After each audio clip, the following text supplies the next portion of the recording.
છેલ્લા એક દાયકાથી અમદાવાદના ચંડોળામાં ગેરકાયદે રહેતા બાંગ્લાદેશીઓને 23 ભૂતિયા કંપનીઓ ધમધમતી હોવાનો ક્રાઇમ બ્રાન્ચની તપાસમાં ખુલાસો થયો।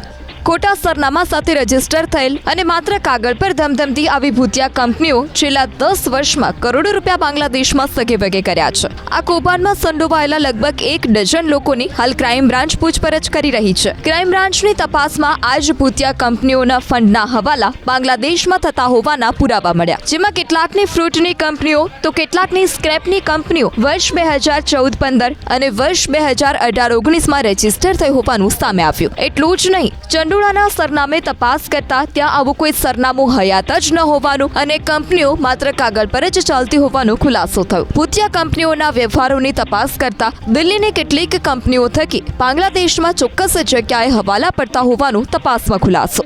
ખોટા સરનામા સાથે રજીસ્ટર થયેલ અને માત્ર કાગળ પર ધમધમતી આવી ભૂતિયા કંપનીઓ છેલ્લા 10 વર્ષમાં કરોડો રૂપિયા બાંગ્લાદેશમાં સગેવગે કર્યા છે। આ કૌભાંડમાં સંડોવાયેલા લગભગ 1 ડઝન લોકોની હાલ ક્રાઇમ બ્રાન્ચ પૂછપરછ કરી રહી છે। ક્રાઇમ બ્રાન્ચની તપાસમાં આ જ ભૂતિયા કંપનીઓના ફંડના હવાલા બાંગ્લાદેશમાં થતા હોવાના પુરાવા મળ્યા, જેમાં કેટલાકની ફ્રૂટની કંપનીઓ તો કેટલાકની સ્ક્રેપની કંપનીઓ વર્ષ 2014-15 અને વર્ષ 2018-19માં રજીસ્ટર થઈ હોવાનું સામે આવ્યું। એટલું જ નહીં, ચંડોળાના સરનામે તપાસ કરતા ત્યાં આવું કોઈ સરનામું હયાત જ ન હોવાનું અને કંપનીઓ માત્ર કાગળ પર જ ચાલતી હોવાનો ખુલાસો થયો। ભૂતિયા કંપનીઓના વ્યવહારોની તપાસ કરતા દિલ્હીની કેટલીક કંપનીઓ થકી બાંગ્લાદેશમાં ચોક્કસ જગ્યાએ હવાલા પડતા હોવાનું તપાસમાં ખુલાસો।